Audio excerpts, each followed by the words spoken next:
प्रणाम। हम किरण शर्मा, हम मंजू शर्मा अपना यूट्यूब चैनल पर सबके स्वागत करे छी। नमस्ते, प्रणाम। सब दीदी भाई जी के प्रणाम, सब यूट्यूब फैमिली के प्रणाम, जते दाई माय चाची दीदी भैया सुनबे सब गोटन के प्रणाम करे छी। आ सब गोटन मिल के हमरा चैनल पर सपोर्ट करू, हमरा सबके सपोर्ट करू और आगे बढ़ाओ और प्यार आशीर्वाद देते रहो और एना नहीं बिसरू।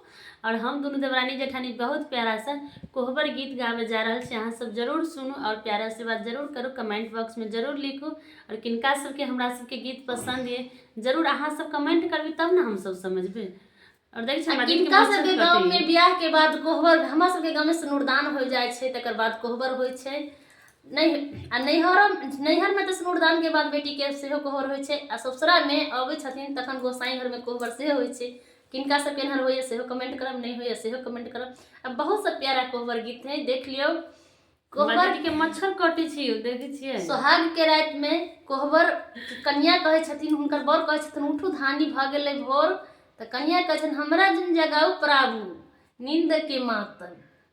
बहुत प्यारा सा गीत है, अहाँ सब जरूर सुनबे, जरूर कमेंट करबे आ गीत के ज्यादा से ज्यादा शेयर जरूर करबे। अहाँ सबके हाथ जोड़े छी, जरूर अहाँ सब हमरा गीत के आगा बढ़ाओ और जरूर हमरा सबके आगा बढ़ाओ, भूलबे नहीं कोई।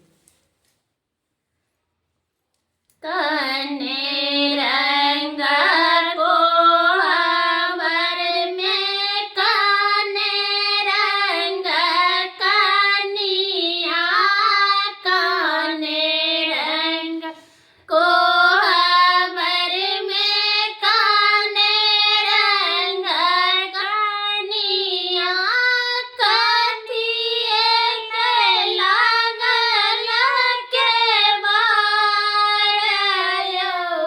हरे हरे कोहबर कथिए के लागल के बारयो, ये हो हरे हरे कोहबर लाले रंगा कोहबर में गोरे रंगा कनिया, लाले रंगा कोहबर में गोरे रंगा कनिया, चंदन काठी लागल के बारयो, ये हो हरे हरे कोहबर चंदन काठ लागल के बारयो, ये हो हरे हरे कोहबर तही कोहबर सुतल ना दुल्हा दुल्हिन, तही कोहबर सुतल ना दुल्हा दुल्हिन, सुतल सोहाग के रात यो, ये हो हरे हरे कोहबर सुतल सोहाग के रात यो, ये हो हरे हरे कोहबर सुतल सोहाग के रात यो, ये हो हरे हरे कोहबर बेला भीना सारा सूरज उगी गेला, बेला भीना सारा सूरज उगी गेला, कोहबर घर जाई आई जोतयो, ये हो हरे हरे कोहबर। देखिए इनके सन कन्या रहे, खास कर हमरा संग। हाँ कि कोहबर में कते नींद के मातल रहे छथिन कि कोहबर घर में सूरज उग के रौदा जाए करी जोत हो जाए बहुत छे। नींद आबै छी, कोहबर घर में नींद नहीं टूटे छे से हिनका सुना गीत के माध्यम से अहाँ सबके सुना दे छी। कोहबर घर जाई आई जोतयो,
कन्या रहे छै खास कर हमरे सन के